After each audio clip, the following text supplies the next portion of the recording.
Good evening, gentlemen.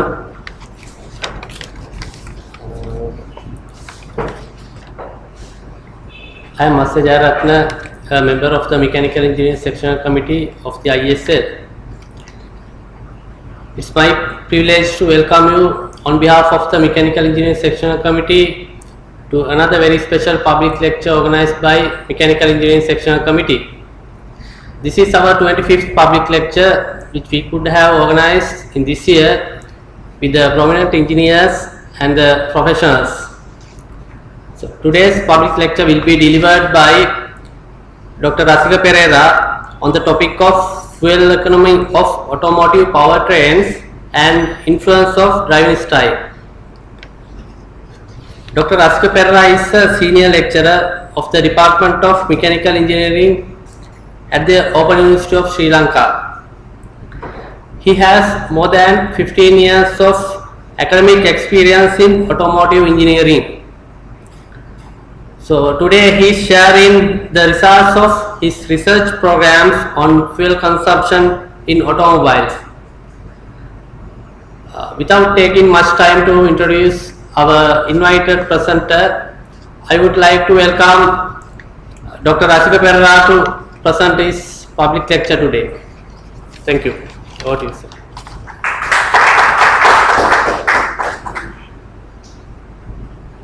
Thank you very much, Asita, and also thank you very much all of you for being present here, although it's a small gathering.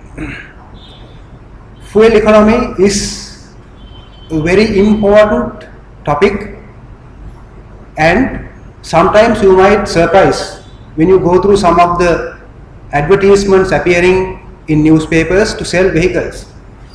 The reason is when we drive, we don't get that fuel economy. Sometimes they say my vehicle is doing 15 kilometers per liter, sometimes 18, and further go up to 20 and 22 also. Not only the local newspapers, this has been done by some of the major automotive manufacturers also. I will share that with you. Recently there was a news item which said Mitsubishi Motors of Japan has cheated fuel economy ratings. Also Volkswagen, they have cheated emission ratings to sell their vehicles in America. Further, another news item, in Hyundai, they had to roll back their fuel efficiency claims for 8 models. With Mitsubishi, some of the vehicles made by Mitsubishi for Nissan, they have overestimated fuel consumption, or rather they have manipulated the testing method by overinflating the tire pressure. As you know, when you overinflate the tire, your rolling resistance becomes less and you get a better fuel economy. But they have deviated from the published tire inflation pressure and they have accepted they have cheated. So almost 470,000 vehicles made for Nissan, altogether about 8.5 million vehicles. With Volkswagen, there's a very stringent emission regulation with regard to nitrous oxide emissions in America, which is 0.04 grams per kilometer. Even Mercedes-Benz is achieving this limit by injecting automotive grade urea to the emission system. It's a catalytic reaction. They also, even Mercedes-Benz is achieving this limit by a chemical reaction, catalytic reaction with urea. But Volkswagen had a secret device which is called lean NOx trap. According to them, they trap NOx emissions in a chamber and then at a predetermined stage they release a rich mixture which burn NOx back to emit nitrogen and oxygen. But none of the other automobile manufacturers could not understand how this is working, and they said Volkswagen must have got good engineers. But later on, when researchers conducted research on Volkswagen, they found out that the control module of the engine has been programmed to identify when it is tested stationary on emissions, taking certain signals from the engine, including the steering position. Now, when a vehicle is being tested on a test rig stationary, steering position does not change with time, and the control module could understand that emission test is being done, and the program the program is going to a subroutine where engine is producing less amount of power, thus emitting below the regulated amount of NOx. Now this is the test result. You can see under certain driving conditions it has exceeded even 38 times, that is being regulated by the US government. This red color line is the maximum allowable limit. They have also accepted, and they are going to recall most of the vehicles sold in America. So coming back to our topic, the fuel consumption of a vehicle depends on the aerodynamic drag. We know that in terms of dynamics, it is half rho, which is density of air, K, A, K is drag coefficient, A is the frontal projected area, V squared. And when it comes to power, it is V to the power 3. Rolling resistance depends on your tire design and your weight of the vehicle, and also most important is rate of acceleration. Faster you accelerate, you need more power to accelerate. If your acceleration rate is less, the power required is less. And the other important parameter that we neglect is the efficiency of the engine. Now an engine, if you take for example normal automobile engine, we know that the maximum efficiency we can achieve is in the order of 35% maximum. But this maximum efficiency is achieved only at a particular region of the engine, given speed and torque region. So today I am going to talk about these parameters, how we can compromise each other to get the maximum fuel efficiency. Some of the techniques used by major automobile manufacturers to get more fuel efficiency is by weight reduction. That is why when you compare a normal three-wheeler with a family sedan, why a three-wheeler can get about 35 kilometers per liter, whereas the normal vehicle is getting about 12, 13, 14 kilometers per liter. Aerodynamic drag reduction. Engine design improvements such as overhead cam, variable valve timing, and so on. Also accessory improvements. Significant improvement of fuel efficiency has been achieved by matching exactly the operating conditions of auxiliaries such as air conditioning compressor, power steering pump, and so on, to match the power demand of the engine. And also electronic controls controlling the engine and the transmission to match exactly the power demand of the vehicle, and improve tires and lubricants. Now, if I ask you, the very first question that I asked, what is the fuel consumption of your car? What do you say? Fuel consumption of your car. Any figure?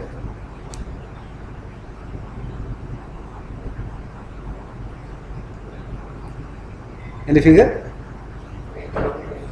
Sorry? 9 kilometers per liter. Very good. So there is a very good range, not exaggerated range. Most of the time we get somewhere around 8-9 kilometers per liter when you drive a normal conventional vehicle in urban driving conditions. But technically, expressing the fuel consumption in terms of kilometers per liter is not correct. All we can say is how many kilowatts of power your engine can develop per kilogram of fuel. In other words, specific fuel consumption in terms of kilowatts per kilogram of fuel, which is not our interest. We are not interested in expressing our fuel consumption in terms of kilograms of fuel per kilowatt. All we are interested in is how long we can drive our car if we pump a liter of fuel to the vehicle. So today I am going to answer some of the questions that I myself asked from me. I wanted to clarify these questions and I will be sharing them with you. The one reason why the fuel consumption when we drive our vehicles in Sri Lankan roads does not match with the fuel consumption given by the manufacturers is based because most of the countries have developed their driving cycles. They basically divide their driving into urban driving and highway driving. And in America, the fuel consumption is expressed as 55% of the time, assuming that the 55% of the time the vehicle is driven in the city and 45% of the vehicle is driven on the highway. These are the typical driving cycles used in America. Now if I explain you these graphs, you will not be able to capture anything. This does not have anything to us. Basic questions that I am going to answer today is what is the optimum rate of acceleration when you drive your car, whether to accelerate to a certain maximum speed, which I am also going to quantify today. In my second question, what is the optimum speed for short distance travel? For example, driving in Colombo, what should be the maximum or optimum speed to get maximum fuel efficiency from your vehicle? Also, how fast you have to accelerate, whether you should reach this maximum speed within 5 seconds, 10 seconds, 15 seconds, 20 seconds, so on. And what is the max optimum speed for long distance travel? So I took two distances, one is 800 meters, the other is 4 kilometers. And how the engine power, we know that we have 600 cc engines, 800 cc engines, 1000 cc engines, 1.3, 1.5 and so on. How the displacement or the power developed, maximum power developed by the engine affect this fuel efficiency. So I have selected two vehicles. One is a vehicle which is with a 40 kilowatt engine and the other is a vehicle with a 95 kilowatt engine. So I am going to compare these parameters with both vehicles. And finally I am going to discuss what are the options to improve, how we can improve beyond the limits that we have obtained. So up to now, if you have any question, you can ask me.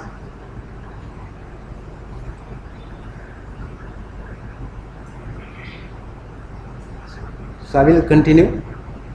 You can interrupt me at any time and ask and clarify matters. I simulated these powertrains using a subroutine called Advisor running on MATLAB. I used coefficient of drag as 0.335, frontal projected area 2, weight distribution 6, 60%. Weight to the center of gravity 0.5 meters, wheelbase 2.6, air density 1.2. Vehicle 1, maximum power 95 kilowatt, peak efficiency 35%, net weight 1150 kilograms, transmission 5-speed manual, front wheel driven. I assume that there are 2 passengers traveling in the vehicle at the time. Accessories consume 700 watts and accessory efficiency is 100%. The second vehicle is, so this is the engine efficiency map. Engine does not operate always in this 35% efficiency region. It has only a small envelope within its operating region where we can get the maximum 35% efficiency. Beyond this limit, the efficiency drops. Now, if this is expressed in terms of kilograms of fuel per kilowatt, this maximum efficiency, according to the tests that we have done in the lab, is somewhere around 300 grams of fuel per kilogram, so per kilowatt. 280, 300 kilograms per kilowatt hour. Then the second vehicle, maximum power is 40 kilowatt, sorry, this W is incorrect, it has to be kilowatts. Peak efficiency 35%, net weight 1000 kilograms, transmission 5-speed, front wheel driven, again 2 passengers, each 70 kilogram, accessory loads 700 watts and 100% efficiency. The efficiency map of this engine looks like this. Now you can see this engine is achieving its optimum fuel efficiency at lower torque compared to the previous high engine capacity engine, whereas it's achieving somewhere around in 830 Newton meters and 2200 or 2500 RPM, whereas in this one it is 50 Newton meters and again 3000 RPM. This is one significant factor in determining the fuel efficiency of a vehicle. That is why certain automobile manufacturers claim that small vehicles with small engine are giving better fuel efficiency. It is not, I will explain you, it is not that, but when we drive, the engine is operating at most of the time, the engine is operating at or operating very closer to its maximum efficient region.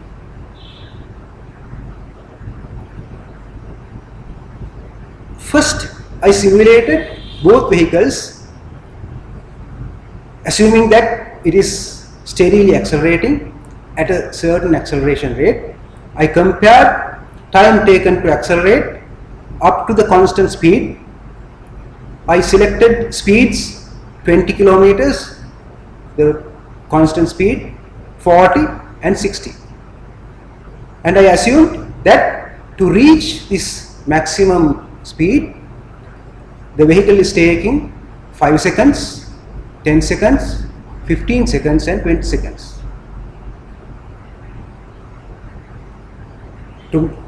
For example, to reach 40 kilometers per hour, I calculated 4 different conditions. One is to reach up to 40 kilometers per hour.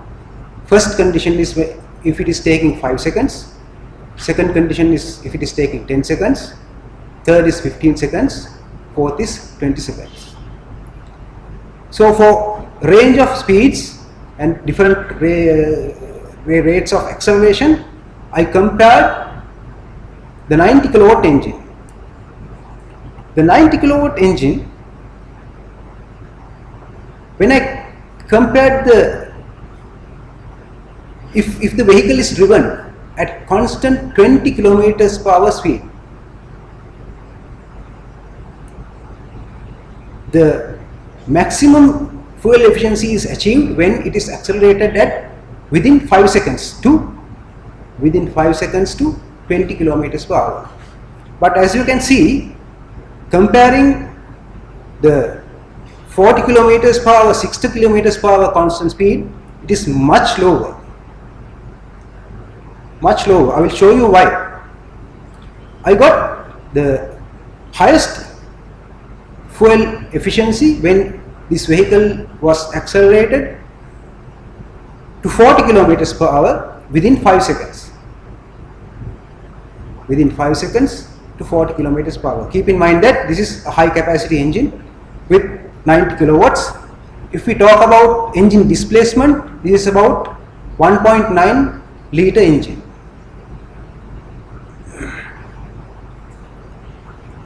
When driven at 60 kilometers per hour, we could get the maximum efficiency at very low rate of acceleration when it was accelerated to 60 kilometers per hour within 20 seconds.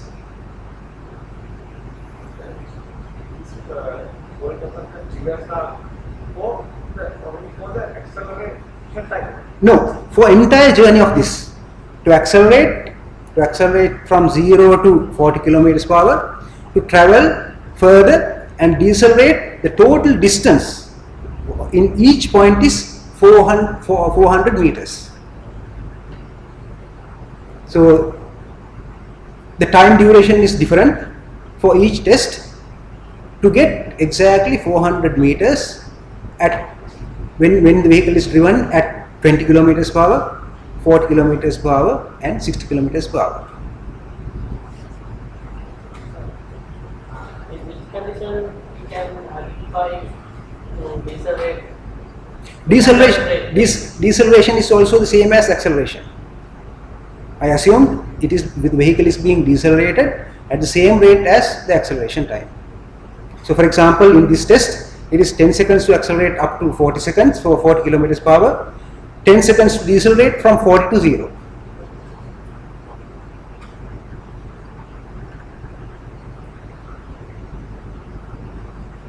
Comparing the 40 kilowatt performance, so now I will show you why this variation is there.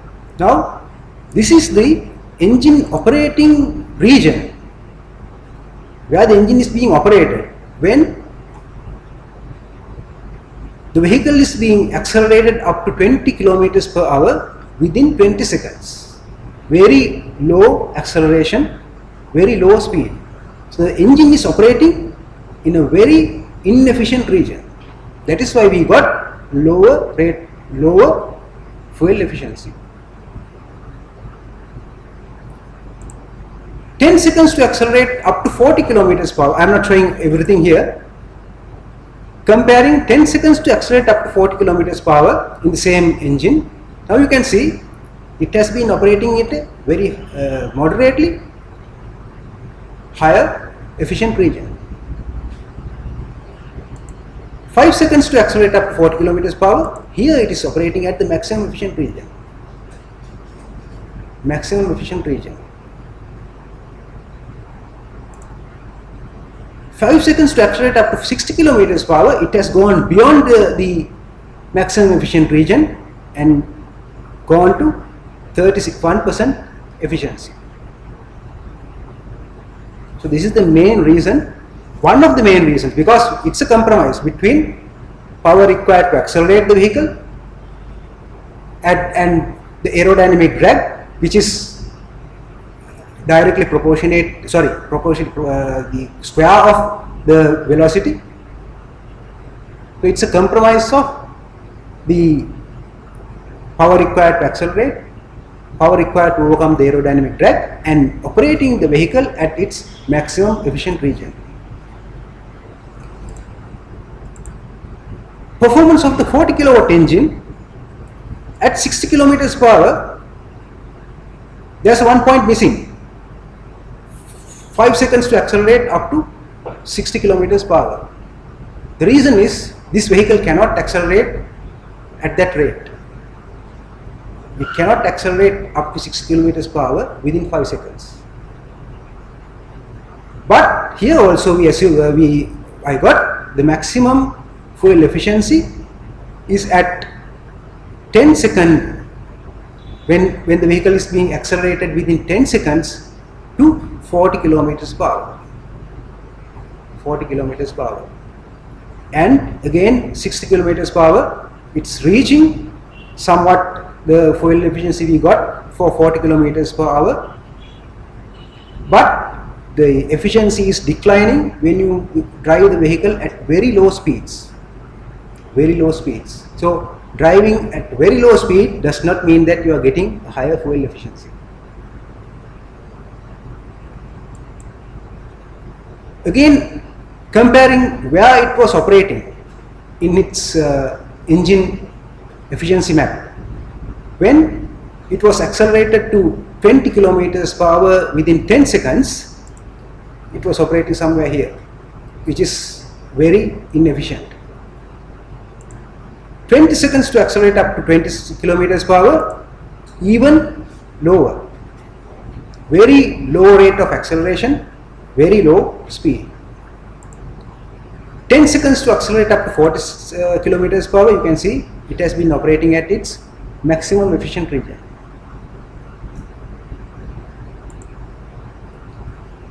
But when we compare the 40 kilometers per hour speed range for 400 meter distance, the smaller engine with low mass and low power, which can operate at the maximum efficient region, at this rate got the highest efficiency, which is in the range of 16 kilometers per liter, whereas the maximum for the 1.9 liter engine, 95 kilowatt engine, is in the range of 13 to 12.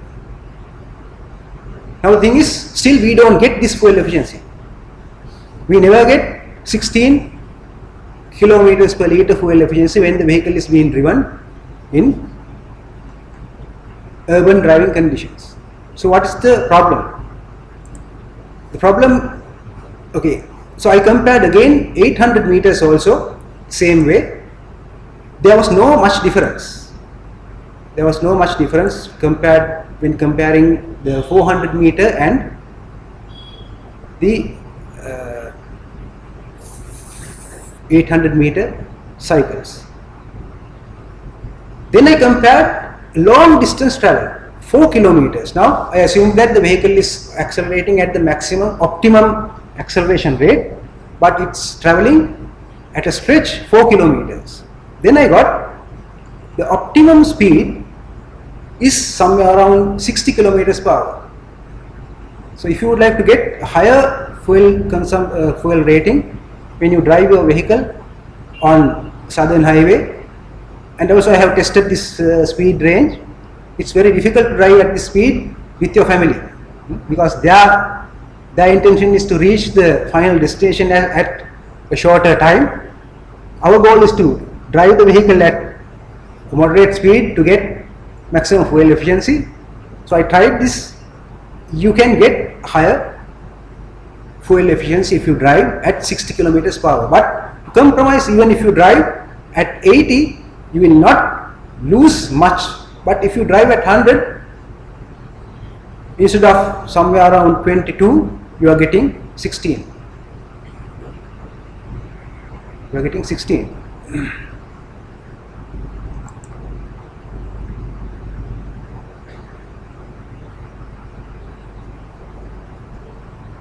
So, how can we further improve? How can we further improve? We can improve only by getting our power plant, the engine, to operate at its maximum efficient region.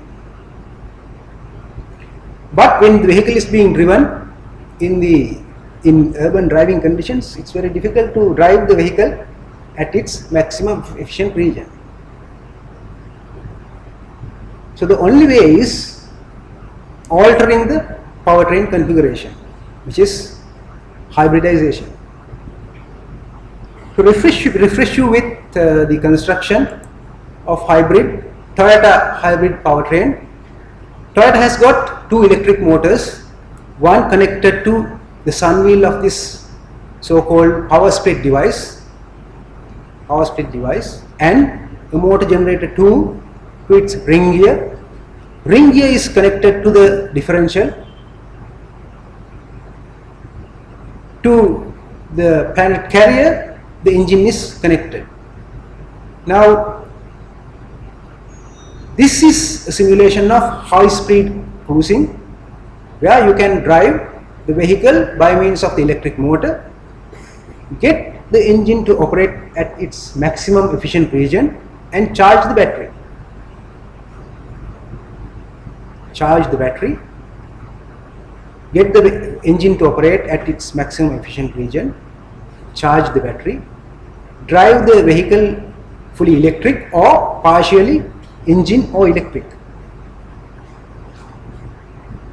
Also, the other advantage is we can charge the battery by regenerative braking, get the engine motor to act in its generator mode and charge the battery. The other option is Honda configuration. As you can remember, Honda has the integrated motor assist mode, where the electric motor is directly connected to the crankshaft. When you stop for traffic lights, the engine crankshaft is still rotating by the electric motor, while your fuel injection is stopped and all valves are closed. We charge the battery only when the engine is running at its maximum efficient region again. So these are the options to improve. In real life condition, we don't get those simulations. Accelerating, moving at constant speed, decelerate, again move. It's not happening. What happens is there's certain idle time in between stopping and accelerating. So I again simulated the maximum optimum speed we got, which is 40 kilometers per hour, at its optimum acceleration rate, which is 10 seconds to accelerate to 40 kilometers per hour, with different idle times. So to illustrate, what I have done is graphically something like this: accelerate, move at constant speed, decelerate, stop, maybe 10 seconds, 20 seconds, 30 seconds, 40 seconds, again accelerate and move.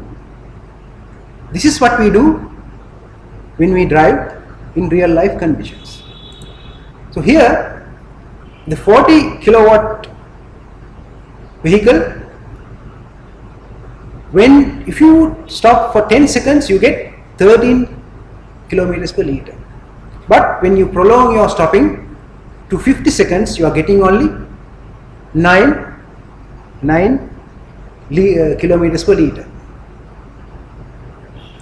Again, 95 kilowatt engine, when you stop for 10 seconds, you are getting somewhere around 10, which drops to 7,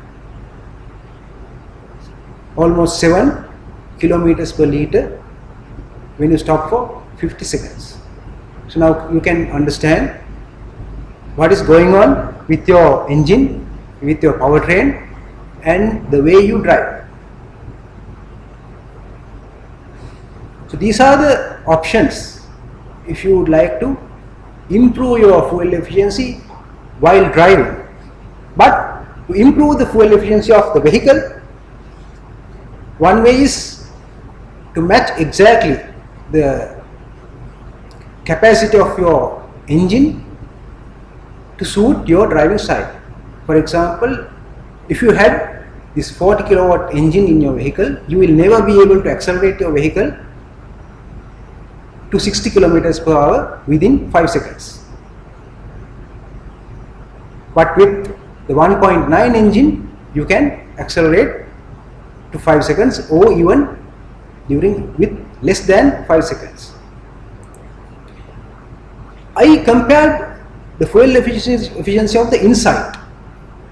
Insight, when we compare with the conventional powertrain, got 17 kilometers per liter when you stop for 10 seconds, which drops to 13.5, more than 13.5 when you stop for 50 seconds.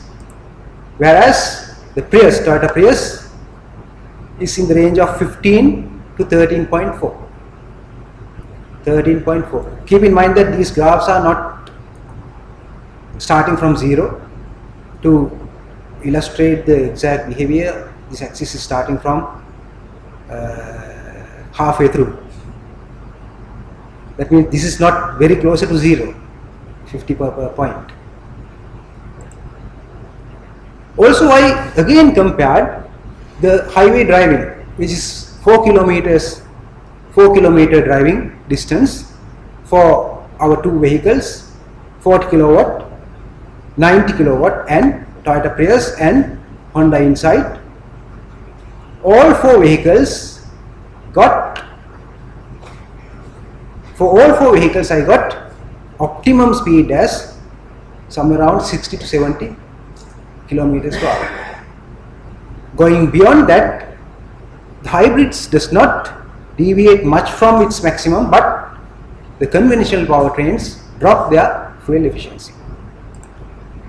So to conclude, our problem is operating the engine in urban driving conditions at its lower efficient regions. Highway we can improve a little bit, but not reaching the maximum efficient region. We can reach maximum efficient region only through hybridization, by operating the engine at its maximum speed and getting the engine to quickly shift to its optimum curve. So those are the facts that I wanted to share with you for today's discussion, and I am happy to clarify and answer any question that you have.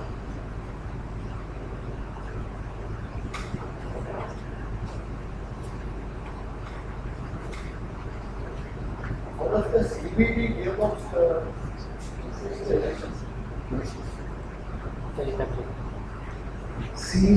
CVT gearbox increase the efficiency?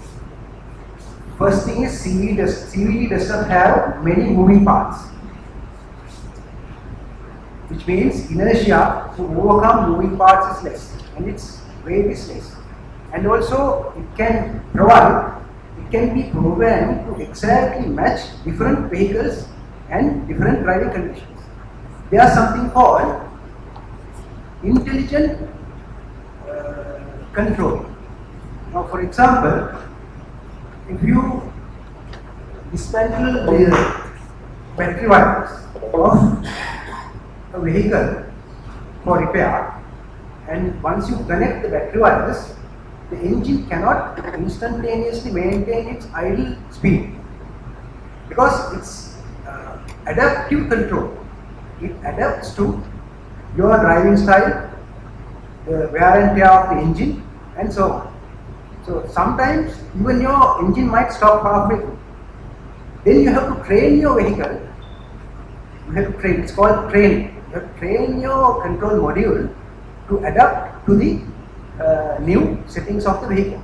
So adaptive controlling is provided there.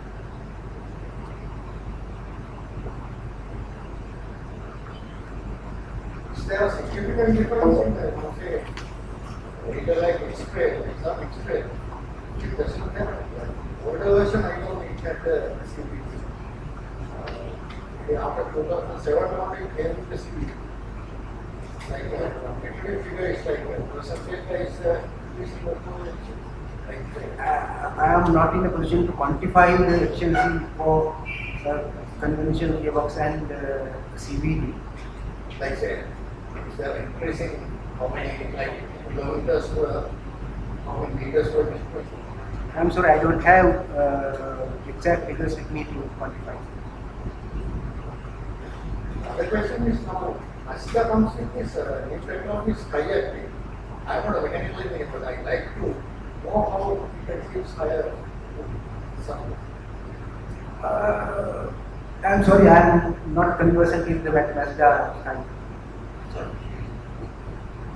Because day by day there are many new technologies coming in. It's very difficult to keep in track with the new technologies.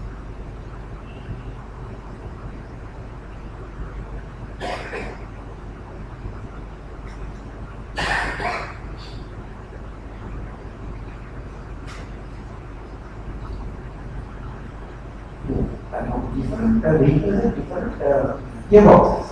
Because your assumptions are based basically on the engine without taking into account the other factors. No, I took the I will show you. I took the gearbox also into consideration. It can be the same gearbox for all vehicles. No, if you different vehicles, different gearbox. Because sometimes the gearbox will also helps the engine to be performing at a higher rate automatically. You know that the RPMs can be higher, set higher. So at least for instance, I think one of the Japanese vehicles, the latest Alto, is achieving I think hybrid level fuel efficiency without having hybrid engines. If the gearbox is matching the engine driving conditions, you can exactly match, you can get, and it is being achieved through electronic controls.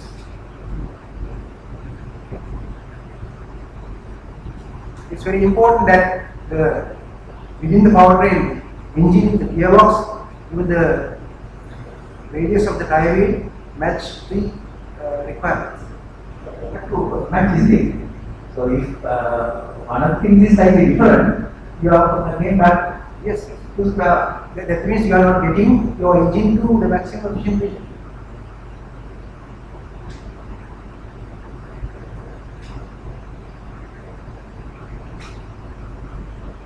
Now, today's specification is only for motor vehicles, no?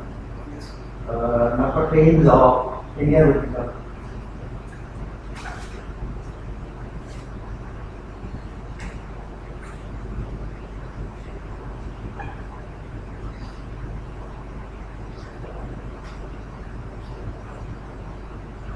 Another question, I don't know if you think now, maybe I have the trains.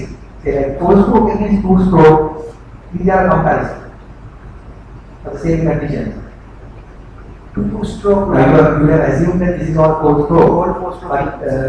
But say 2-stroke, no. No, I did not, because using 2-stroke engines for automobiles is Some number of trains they are 2-stroke.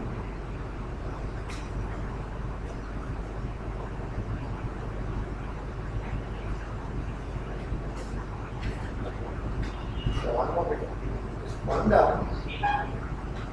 Honda has switched from IMA to dual clutch system. Yes, the Honda Visual is coming with a dual clutch system. It has 2 motors. You know that? Yeah, integrated motor. It's still the integrated motor assist, but it has 2 motors.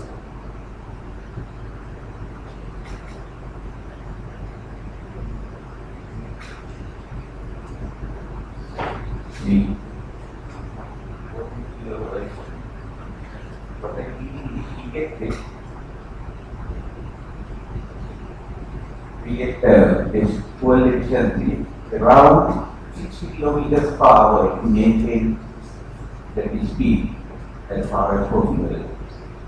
Is it same for the diesel as well?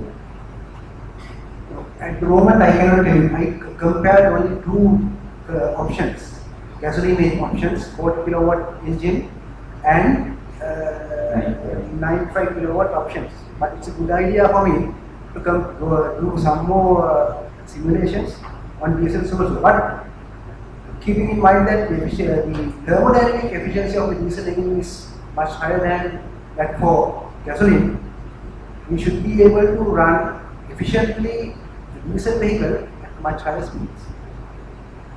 But this 60 kilometers per hour is for highway driving. When you are driving at a stretch 4 kilometers. When you are driving 400 meters or 800 meters,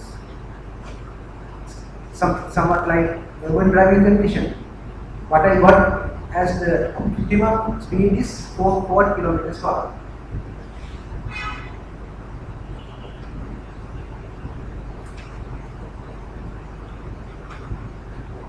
But it running on the automatic gear systems. The auto gears. Now, I suppose your assumptions are based on manual gears. Yeah, both of them are manual. But now there are auto options also. Now it's a problem. It's difficult to control and accelerate because the automatic system takes over. Yeah, my simulation is based on manual gears, but this adaptive controlling is there for automatic gearboxes also. The system can identify or understand how the drive is driving. It puts certain information into its control module to understand the requirement of the drive. So when you reset your car, as I explained again, your driving the powertrain behavior changes from the beginning. For example, if you can try again, if you are driving on a highway, you can get much higher fuel efficiency if you reset your ECU, because it's starting from fresh. If you have been driving your vehicle in urban driving conditions, it adapts to urban driving conditions. When you drive on a highway also, at the very first beginning, it assumes that you are still driving on urban driving conditions until you drive few kilometers.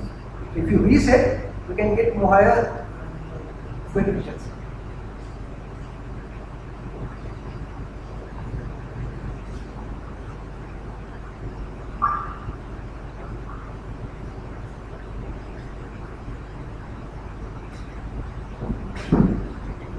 Urban driving conditions, what I observed is smaller engines consume more fuel.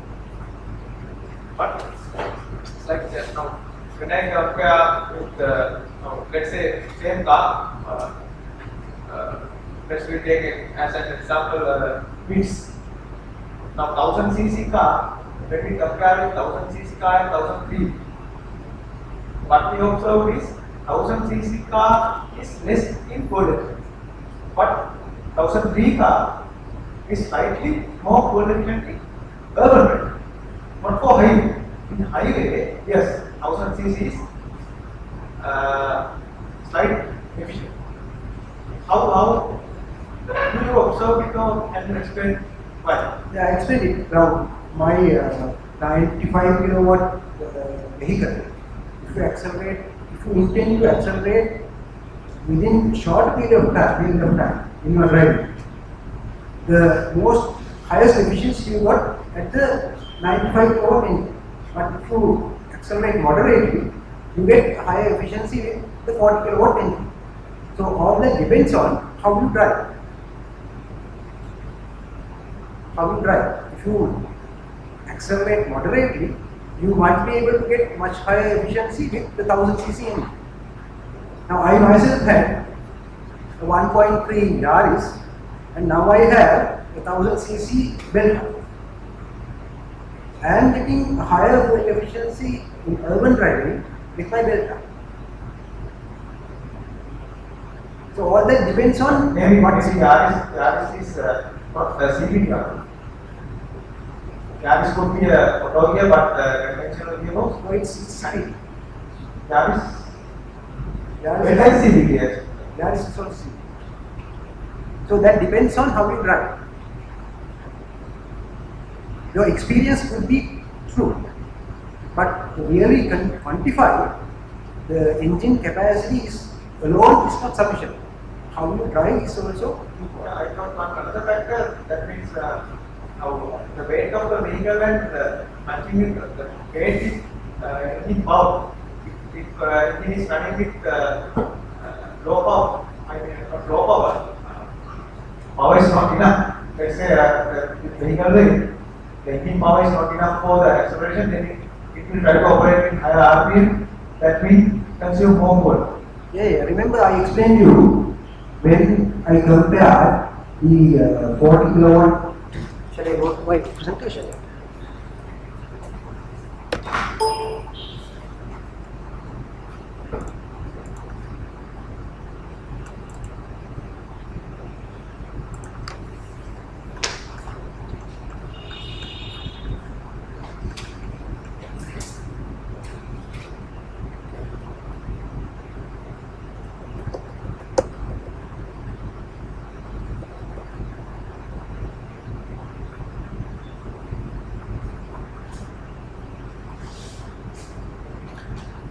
when you accelerate up to 60 kilometers within 5 seconds, it exceeded its maximum efficient region and went to inefficient region.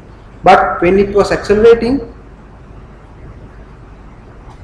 up to 40 kilometers per hour within 5 seconds, it was operating at its optimum operating region. So that is the matching of the engine power where it operates at that condition also, which is correct.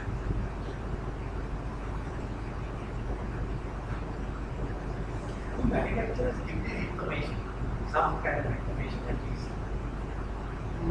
You don't get this information from the manufacturer. You have to test the vehicle on an engine dynamometer to get this information. But they want to have, they test this. Right? They want to have this information even now. They have. But why don't they give, like, keep people around saying with this thing? Now it's easy to go to time like this. They were told how to count the information is available. Now someone will carry. Otherwise, they're making the information is about to people know. Because if you know how much information, you have to take this needed. But you don't get it in usually workshop manuals or anything like that. Usually you remember. But sometimes independent magazines like, Perera, mostly like to as a team, they should give various data. You can get this information from research papers. Researchers do this tests and publish this information. They give independent opinion and say, okay, you have tested on this. If you want on a testing, you can easily test this without actually driving. Yeah, if you test the engine dynamometer, you can test this. you can test it. Now recently we tested, I'm not going to share with you the outcome. An organization wanted to test water injection to engines. How the injection of water or hydrogen, electrolyzed water into the intake manifold, whether it can improve the efficiency. We did a similar test. We thought we would get all these plots and we compared with and without, and we compared the outcome of such injection. Is there any improvement? I'm not going to tell you. But I promised that organization not to publicly publicize that information. Because I saw an article in the internet that is not helping. Maybe you are correct. You may be correct.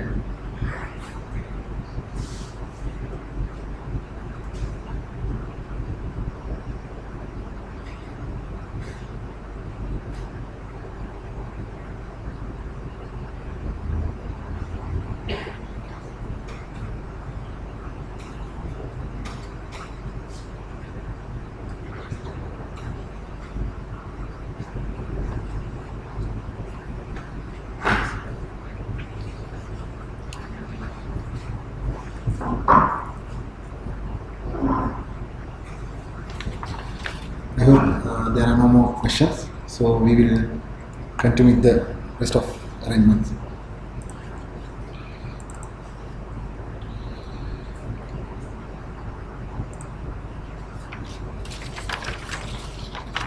So, good evening, all gentlemen. I'm Mahesh Dharmasena, representing again Mechanical Engineering Section Committee.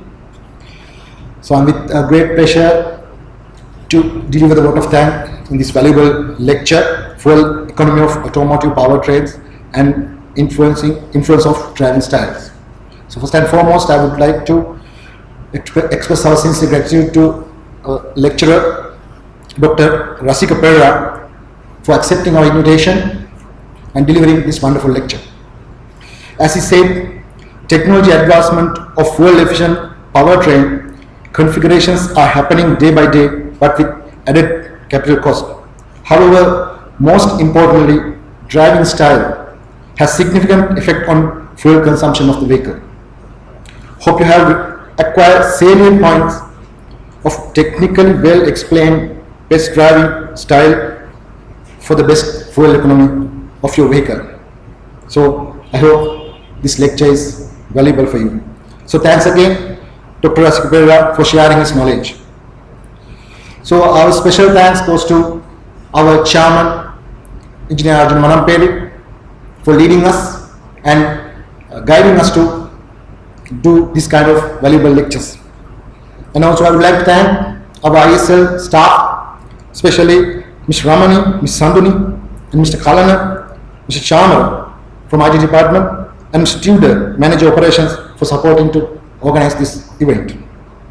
Again, my colleagues, Mechanical Engineering Section Committee, Mr. Asita and Mr. Dami, Mr. Taraka, who have greatly supported to arrange this event. Last but not least, I would like to thank all of you for being here with us and encouraging us to arrange this kind of lectures again and again. I would like to take a few more minutes from your valuable time because we have some important reminders to give you always. So this year, all MESC activities are conducted on an important theme, that is transportation, innovation and energy.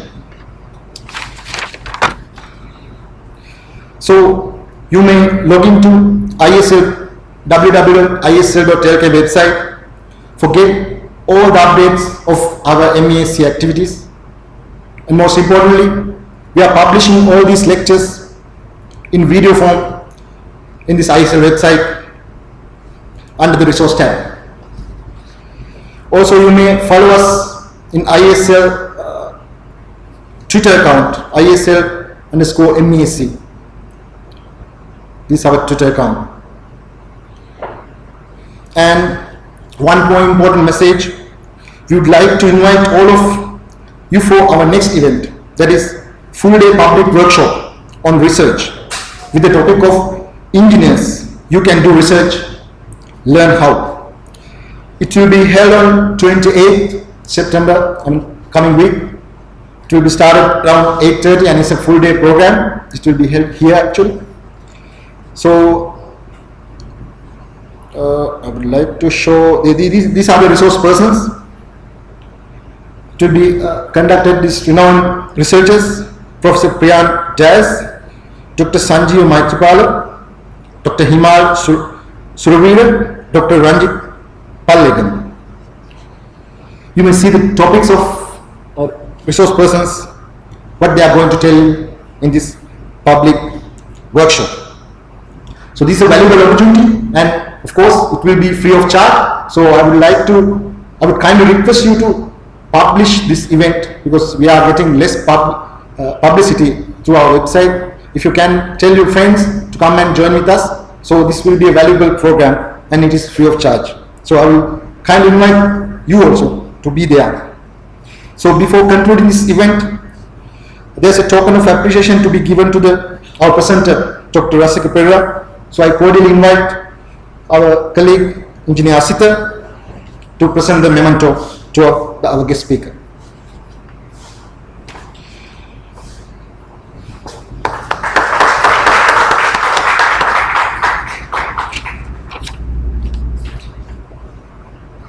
So thanks again. Have a pleasant evening. Good night.